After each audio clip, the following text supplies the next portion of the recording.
સુરતમાં આગની ઘટના સામે આવી છે। ભટાર રસુલાબાદ વિસ્તારમાં આવેલા એક મકાનમાં ગેસ લીકેજ થતાં આગ ભભૂકી ઉઠી હતી। આગની જાણ થતાં જ ફાયર વિભાગની ટીમ દ્વારા ગણતરીના સમયમાં જ આગ પર કાબૂ મેળવ્યો હતો।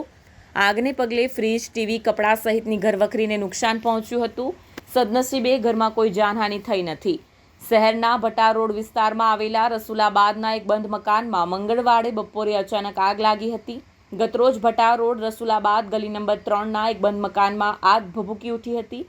આગ લાગતા આસપાસના રહેવાસીઓએ મકાનમાંથી ધુમાડો ઉઠતો જોતા તાત્કાલિક ફાયર બ્રિગેડને જાણ કરી હતી। આથી મજુરા ફાયર સ્ટેશનની તરત ઘટના સ્થળે પહોંચી ગઈ હતી।